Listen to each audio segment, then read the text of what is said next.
Estamos a la mitad del mes de octubre. Mientras los días avanzan, la oferta cultural cambia. Y en cada programa que realizamos, tenemos el gusto de bucear en ella y traerles una selección de lo que más nos emociona.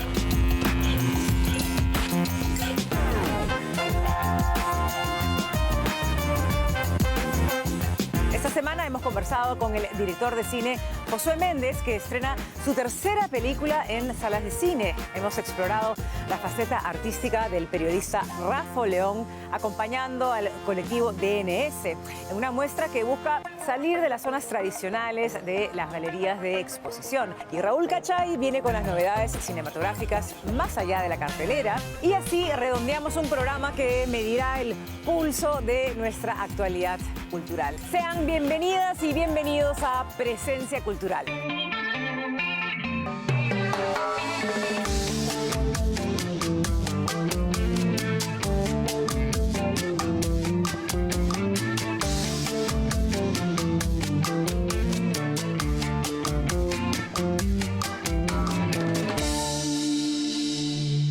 Josué Méndez incursionó en la escena cinematográfica local y marcó una nueva etapa en el desarrollo del cine nacional en el año 2004 con el estreno de Días de Santiago, su ópera prima que fue muy aclamada por el público y por la crítica, una extraordinaria película.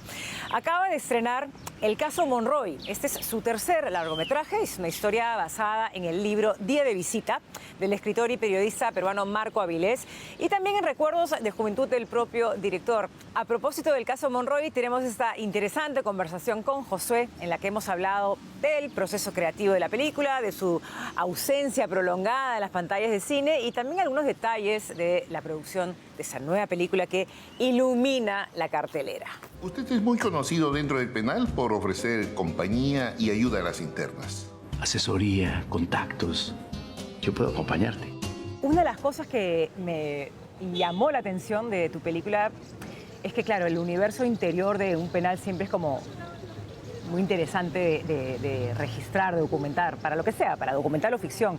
Pero tú has optado por hacerlo más bien el post, digamos, cuando una mujer termina su condena. Parte de una experiencia personal mía, porque en la adolescencia visité a una tía que estuvo 5 años en Santa Mónica y siento que conocí una cara del penal que no es la usual, ¿no? Solemos ver muchas historias del interior de la cárcel, la vida adentro, que por supuesto es terrible. Pero yo vi una cara más vital, más divertida, si se quiere, porque en Día de Visita la atmósfera es otra.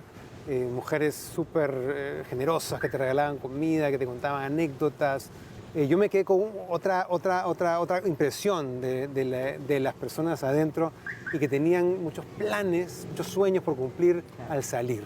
Este personaje me dio la posibilidad de contar estas otras historias que yo quería contar y también de explorar pues un tipo de conducta muy particular, ¿no? Muy particular. Proyecto de escritura, ¿no? Que siempre es algo que me intriga porque es un proceso largo, extendido, que requiere un montón de investigación y me imagino que un montón de deseos tuyos de contar algo.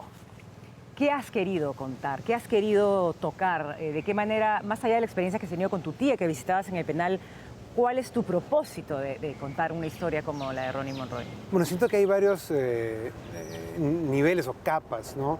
Cuando uno empieza a investigar, de pronto salen ciertas cosas que son en las que te quieres centrar, ¿no? Por ejemplo, nos interesaba mucho desmenuzar el sistema jurídico, ¿no? Toda la estructura de justicia. Una conclusión fue que la mayoría de personas involucradas no está buscando la justicia ni la verdad, sino buscando cómo sacan su tajada.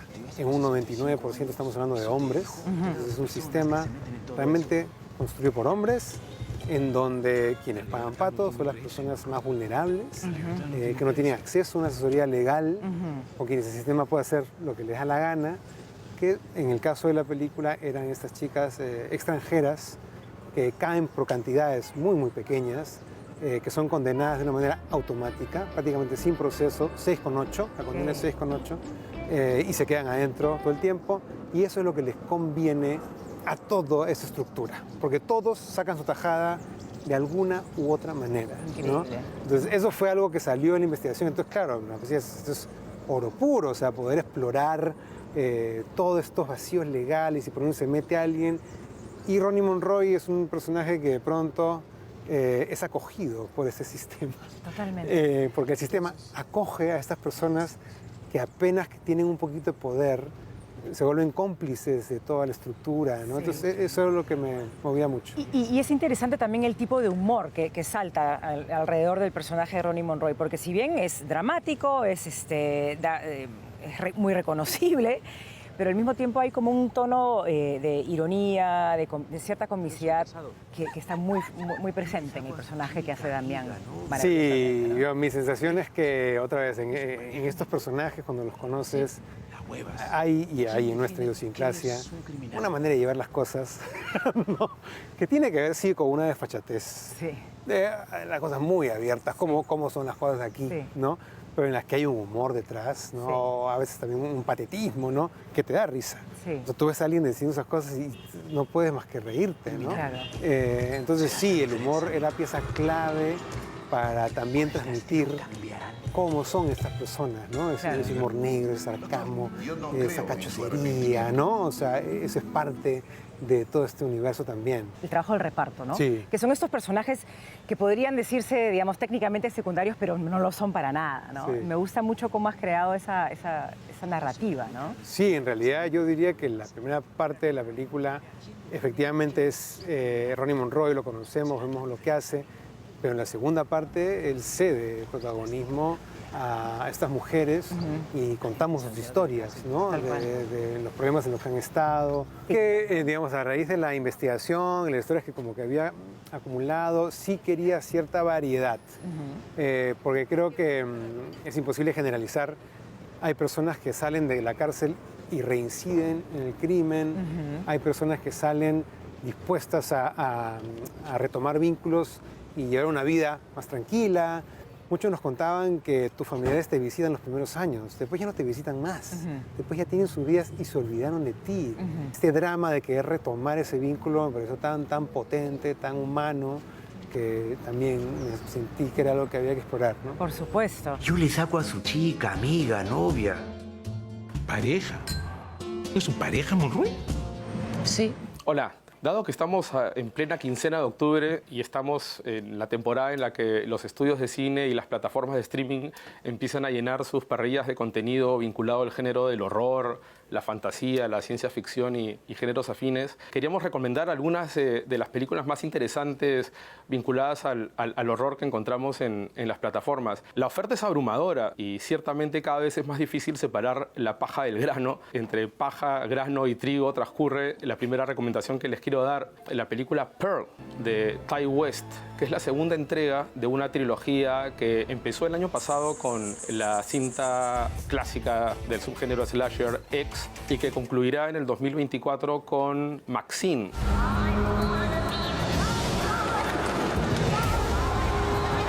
I know what I've done. Bad things. Terrible, awful, murderous things.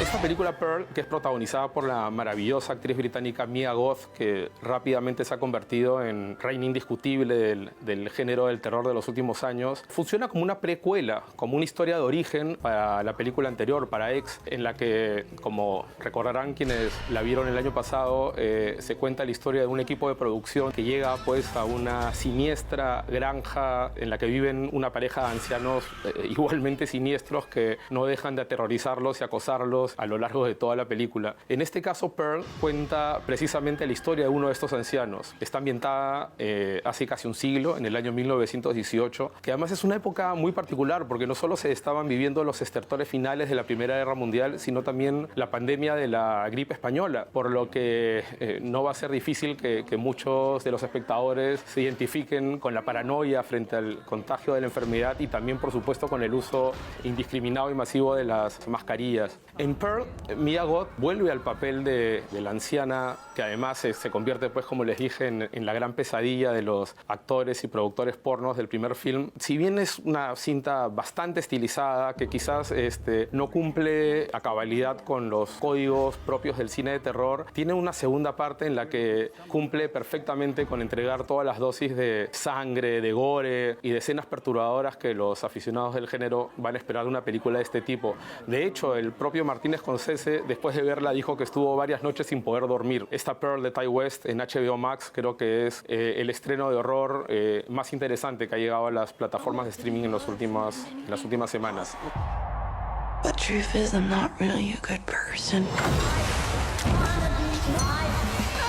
Siguiendo con el streaming, ahora cerremos por un momento HBO Max y nos pasemos a Netflix. Precisamente esta semana se estrenó la nueva miniserie de Mike Flanagan. It's time.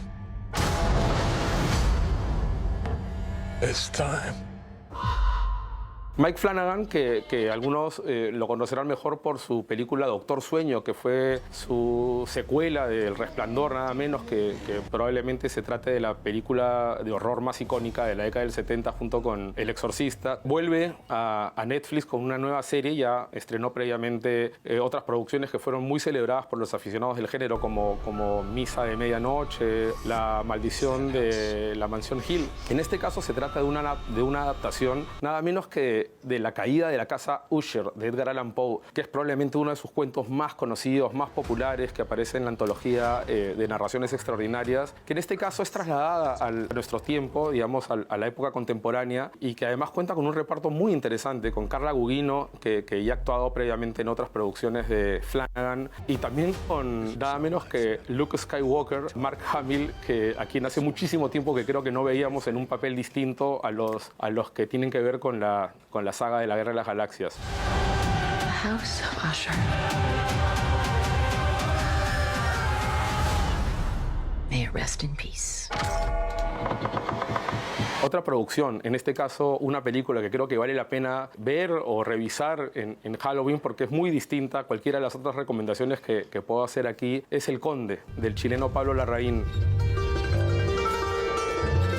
Es una visión ciertamente satírica del cine de vampiros y que nos presenta a Augusto Pinochet como un chupasangres, agobiado por su propia inmortalidad y lo que él considera que es la ingratitud del pueblo chileno que lo acusa de ladrón y de asesino, y además de la incompetencia supina de sus herederos que están ansiosos porque este conde deje de existir para que puedan ellos disfrutar de la copiosa herencia acumulada por su padre durante sus años de poder. Es una película particular, es una película diferente, pero que ciertamente no esquiva las convenciones del cine de horror clásico. De hecho, hay también importantes dosis de gore y de sangre que, digamos, es matizada porque la película está rodada en blanco y negro, pero que al mismo tiempo ese rasgo en algún sentido evoca pues el expresionismo alemán de hace 100 años. Se trata de reproducir esa atmósfera gótica, decadente, que encontramos en esas cintas de los años 40 o 50.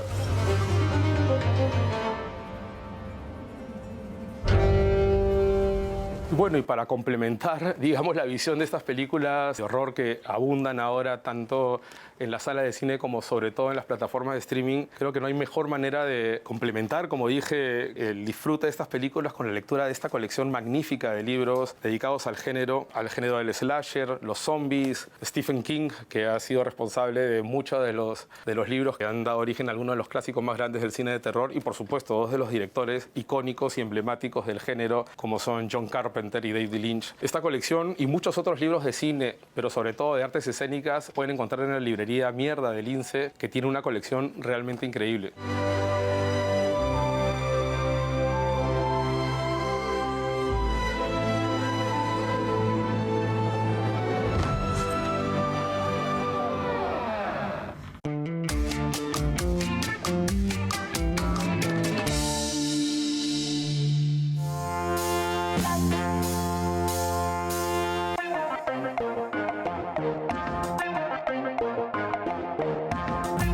Hay que decir que la cartelera comercial no ha sido precisamente la más atractiva y variada en las últimas semanas, pero siempre se encuentran alternativas, afortunadamente. Una de ellas, creo que sobre todo apuntando a los más chicos de la casa, es este ciclo de reestrenos de versiones remasterizadas, restauradas de algunos de los más grandes clásicos de Disney, a propósito del centenario de la compañía. Esta semana justamente se estrenó La Cenicienta en su versión original de 1950, claro que remasterizada y adaptada a las tecnologías modernas, y también la primera Toy Story, que es para mí una obra maestra absoluta, y la cinta que puso en el mapa el estudio Pixar, ¿no? Que paradójicamente se encuentra en riesgo de desaparecer o de ser absorbido por otras divisiones de Disney, de acuerdo a las informaciones que han trascendido en las últimas semanas. La siguiente semana se estrenarán otras dos películas, una bastante antigua y otra más bien reciente, pero que también pueden ser considerados ya clásicos del catálogo de Disney. Me refiero a Dumbo, de 1941, que además es probablemente una de las cintas animadas clásicas más controversiales de la compañía, porque, bueno,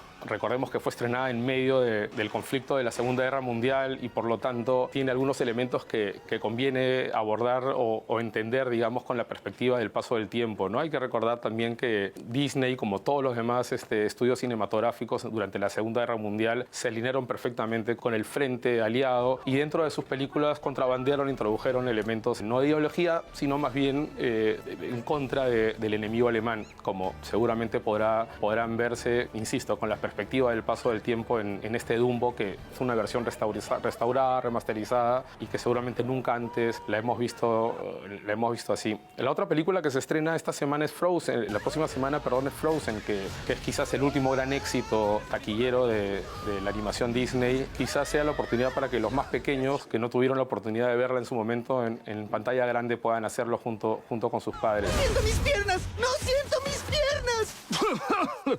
Esas son mis piernas. Oh, hey, hazme un favor, mi trasero.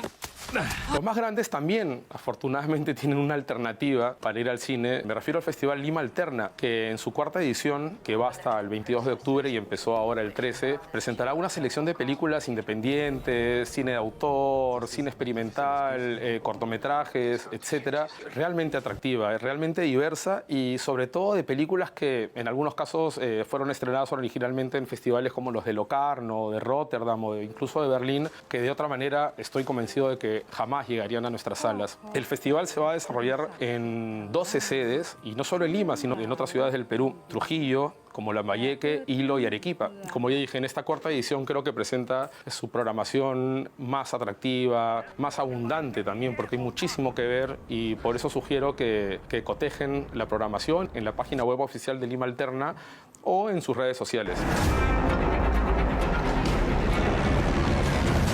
Lola was never meant to be an instrument of violence. Can we undo this? Cuando estabas allá, lo único que querías era volver. Pero vuelves y no puedes esperar más para que algo venga y te saque de todo. Para mí siempre Días de Santiago ha sido, por qué no decirlo, mi película favorita del cine peruano. Y luego vino Dioses después de 4 años y han pasado ¿cuántos años hasta que...? Del 2008, 2023. Es un montón de tiempo. Sí. Me hago la pregunta, ¿ha sido decisión dejar de filmar una película o ha sido coyuntural o porque sabemos que es una labor titánica hacer una película o ha estado también dedicado a otras cosas? Creo que tuvo que ver con curiosidades mías por explorar otras cosas.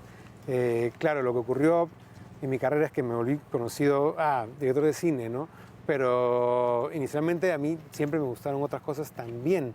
O sea, mis primeras prácticas fueron en televisión, yo estudié mucho teatro, incluso mis primeros trabajos también fui asistente de dirección de Mario Delgado en Cuatro Tablas, antes de hacer una película. Entonces, claro, tenía otros intereses, siempre los tuve. Volviendo a la película, hablemos de lo netamente artístico, ¿no? Siempre en tus películas tienes como cualquier director, me imagino, una idea de lo visual, de lo fotográfico, de la composición. En esta película hay un elemento que es interesante en cuanto a esos planos que haces del actor casi como que mirando a la cámara. Sí, creo que uno de los desafíos que quería en esta película, porque como tú dices, en cada película como que uno se plantea ciertas cosas para explorar en lo formal, sí, y acá para mí era la edición, ¿no? En el sentido muy particular de esos cortes elípticos entre personas que conversan en distintos lugares, hasta también a la estructura de la película, ¿no? Es una estructura en la que yo quería explorar bueno, ¿qué funciona mejor, ¿no? Empezar por este momento de la mitad, después volvemos y volvemos al inicio.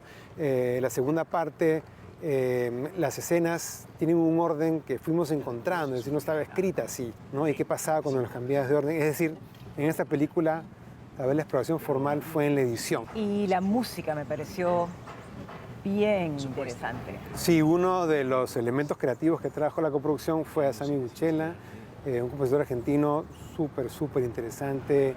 Es un trabajo que me gustó mucho porque estaba dispuesto a probar, explorar cosas por ahí no tan ortodoxas de una banda sonora, probar cosas, hasta ruidos, ¿sí? ¿No? O sea, una guitarra mal tocada, digamos, ¿no? Como estos rasgueos, que me resultó muy interesante, ¿no? Que era una cosa más rítmica, que le da una pulsión a la película que funcionaba mejor que una melodía que te acompañara y como que te dijera qué sentir, ¿no? O sea, algo un poco más frío. La relevancia de contar historias que sí son nuestras, que sí nos reflejan con todas nuestras debilidades y probablemente también con nuestras fortalezas, pero ¿qué sientes tú que está pasando en este momento con nuestro cine? Mira, yo creo que, como tú dices, la coyuntura nos da una gran oportunidad para hablar de estas cosas, porque no se suele hablar de estas cosas. Que el cine esté en los medios me parece súper importante para comunicarle al público lo importante que son las industrias culturales, ¿no? Lo importante es que un país desarrolle su cultura, todas las artes, porque es así como se construye identidad. El cine es uno de esos, ¿no? La diferencia es que el cine necesita muchos recursos para hacerse. Sí. Entonces, claro, siempre es necesario un marco legal que lo fomente, que el público sepa que hay una oferta muy variada de cine peruano. Puede ver lo que quiera, hay películas familiares, comedias, dramas, es decir, hay un abanico muy grande, están haciendo muchas películas peruanas. Este año se harán como unas 70, es un número muy grande, estamos hablando más de un estreno a la semana de cine peruano. O sea, hay una oferta grande, se hace todo tipo de películas, eso es lo que hay que hacer, eso es lo que es una industria saludable, que hay una oferta de todo tipo de películas, que hay una estructura de financiación que puede ser pública, público-privada, privada, es decir, también que haya mucha fuente de financiación, o sea, a eso apuntamos, ¿no? Bacán. Y ahora, una pregunta quizás un poco pesada, no sé si la puedas contestar, quizás sí. Una razón para ver tu película. Yo creo que el caso Monroy lo que tiene para ofrecer es una cualidad particular que va entre la comedia y el drama, ¿sabes? Es un tono que creo que no es muy usual, que nos ha costado mucho llegar a lo que tiene la película. Pero creo que la película puede emocionarte, te puedes divertir, te puede entretener, pero también te puede hacer reflexionar, te puede hacer darte cuenta, ¿y por qué me río de esto? ¿No? Esa sensación de, ajá, ¿por qué esto me da risa? Otra cosa está pasando. Entonces, tiene un tono muy particular que creo que la gente va a encontrar novedoso. Un éxito, esperemos que así sea. Muchas gracias. Muchas gracias por tu tiempo, Josué. Gracias. ¿Quién define qué es un criminal? ¿Serán tan diferentes a mí? El juez nos va a apoyar, pero hay que incentivarlo. ¿Yo cobrarle? ¡Ja! Su voluntad. La libertad no tiene precio.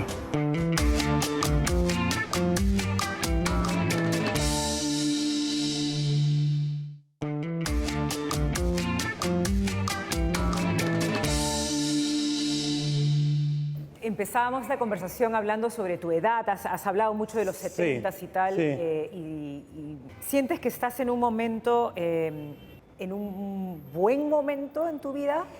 Mira, yo estoy jugando a los descuentos, no sé si supiste, yo tuve un COVID que casi me lleva. Sí. Estuve prácticamente del otro lado, ¿no? Un mes en UCI, entonces haber superado eso, o sea, me pone un mundo por delante. Y ya no es una cuestión de cuánto tiempo me quede, sino de saber aquilatar cada una de las experiencias. En ese sentido, mucho más abierto a las cosas que vaya encontrando, ¿no? Y me he encontrado con esto. Te felicito. Ah, yo también, a ti. No, lo digo porque es como medio ejemplar, por decir una palabra un poco trillada, lo que quieras, pero sí. Es ejemplar lo que estás haciendo, porque hay mucha gente que tiene estas trabas, esos obstáculos en la vida por la chamba, por lo que fuera, y tienen estos deseos, esos impulsos artísticos escondidos, Yo, y me incluyo también. Exactamente. ¿No? O sea, yo quiero cantar y no canto porque no me alcanza el tiempo, según yo, para cantar. Escuchar tu historia me parece... Ahora, hay que saber también prescindir en lo posible de la opinión ajena, ¿no? Tú sabes cómo es Lima. Ay, Rafa ahora se metió de pintor, ¿ya qué le falta, no? Que sea pianista, ya la próxima. ¿No? Ya, pues yo escucho y dejo pasar. Muchas gracias. A ti. Un gran placer volver a verte. Gran placer también. Hola, ¿qué tal? ¿Cómo está? Mi nombre es Camila Figalo, artista visual, y estamos aquí en esta exposición colectiva DNS, que es la 4ª edición aquí en Colmena 412. Estoy participando con 2 obras que son pintura. Yo soy artista multidisciplinar, trabajo con pintura, escultura, instalación y performance también en mis trabajos. En esta oportunidad, con estas obras, con la que está aquí atrás, que se llama Sonata de la Casa, presenta a un personaje femenino frente a un caos. Y todos estos elementos alrededor justamente tienen que ver con estas pulsiones internas de lo humano, esta sexualidad reprimida, esta violencia que todos tenemos dentro también hacia afuera, ¿no? Entonces, justamente con el tema de la exposición, que es esta como distopía, este caos, ¿no? Frente a la pasividad de estos personajes femeninos. Justamente como también se puede ver en el otro cuadro que está también dentro de esta exposición.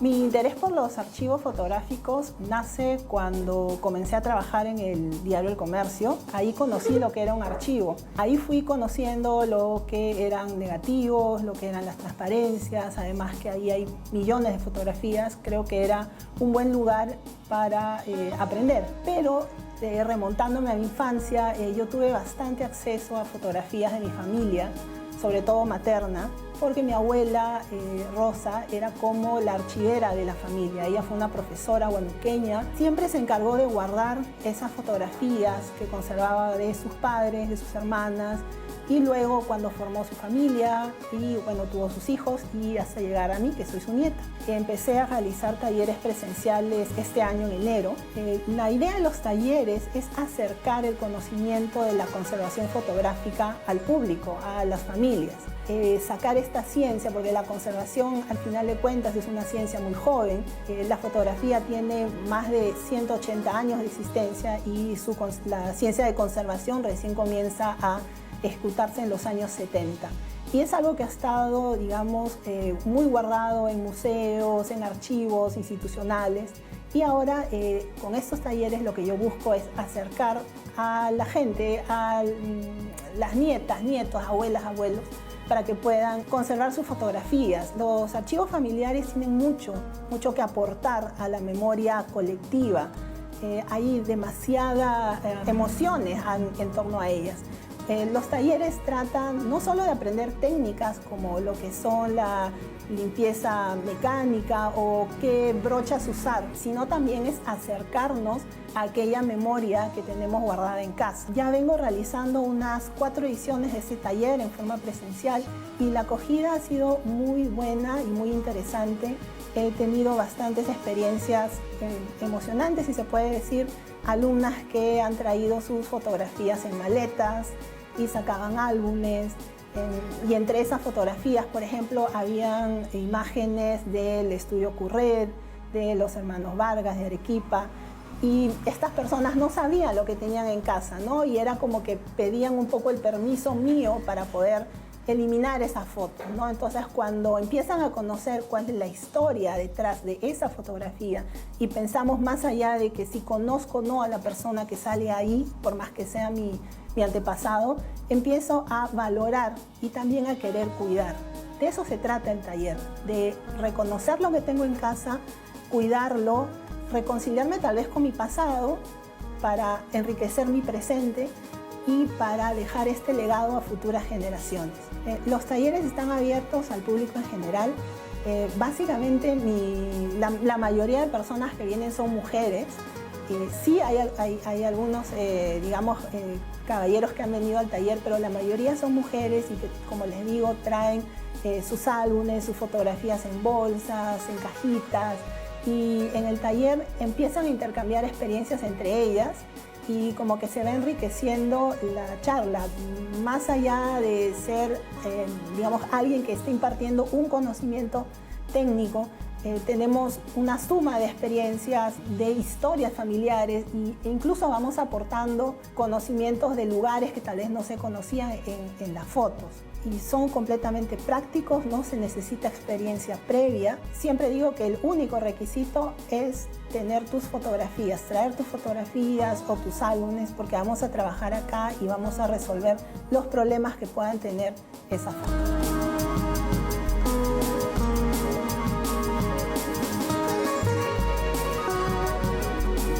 Nos quejamos todo el tiempo de que la cartelera es pobre, de que nunca hay nada que ver en el cine, pero afortunadamente eso va a cambiar esta semana gracias a este señor. Our war hero has arrived.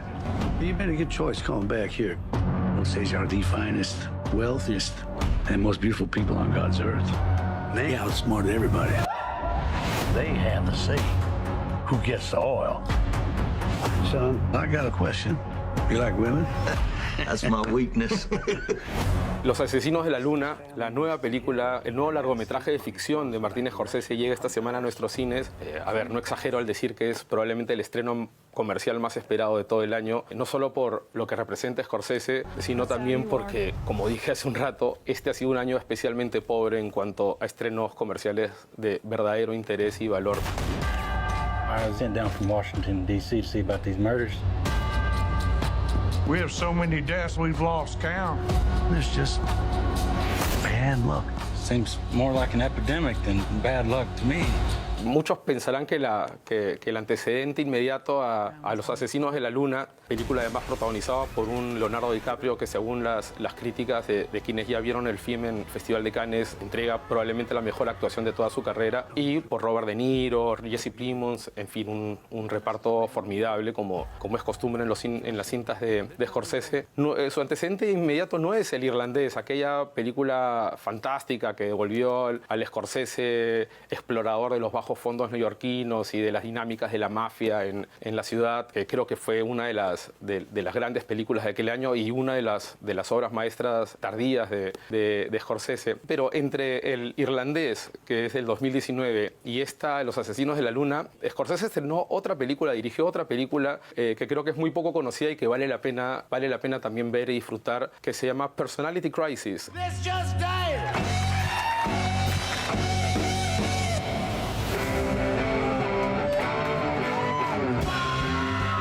En este caso es más bien el registro de un concierto muy íntimo que realizó David Johansen, el cantante fundador de la mítica banda de glam rock de New York Dolls, en un pequeño café neoyorquino hace algunos años, y en el que Johansen alterna la interpretación de los clásicos de su banda con temas de su repertorio personal y también imágenes de archivo, pero sobre todo, y creo que es lo más interesante, con historias, anécdotas sobre la escena musical de Nueva York de los años 70, que fue tan rica, tan llena de propuestas de seres iconoclastas y maravillosos como David Johansen. Esta película viene pues a alimentar una de las filmografías dedicadas a la música más entrañables, diversas, ricas que existen. Recordemos que Scorsese prácticamente empezó su carrera como editor de la película de Woodstock, al lado de su inseparable Thelma Schoonmaker como editor, y más adelante ha dirigido pues clásicos como The Last Waltz, sobre la última performance, el concierto de despedida de la banda canadiense de The Band, que incluye invitados maravillosos como Johnny Mitchell, como Neil Young, Van Morrison y Bob Dylan, a quien luego Scorsese le dedicaría hasta 2 documentales, No Direction Home y The Rolling Thunder Review. Esta última la pueden encontrar en Netflix, por cierto, y es, yo diría que una de las películas más originales en torno a la figura de Bob Dylan que se hayan hecho jamás. Mientras esperamos la llegada de Los Asesinos de la Luna, la nueva película de Martin Scorsese a nuestros cines, creo que podemos pasar el tiempo de manera inmejorable leyendo este libro.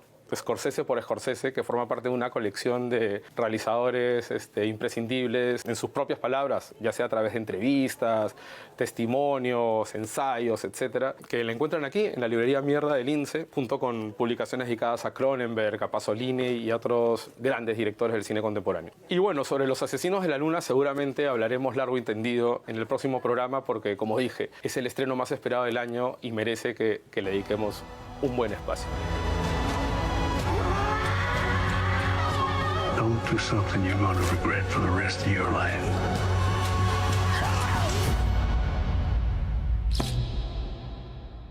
I ain't got nothing but regret. Así y hemos llegado al final de una edición en la que hemos recorrido diversos formatos y diversas posibilidades de acercarnos al arte, el cine, la fotografía, las artes plásticas. Es un placer para nosotros, el equipo de Presencia Cultural, conectarnos con ustedes en sus hogares y acompañarlos al final de la tarde de domingo. Gracias por eso. Recuerden que pueden encontrarnos siempre en YouTube y en nuestras redes sociales y que tenemos una cita la próxima semana, el domingo a las 6 de la tarde, siempre por TV Perú. Hasta entonces.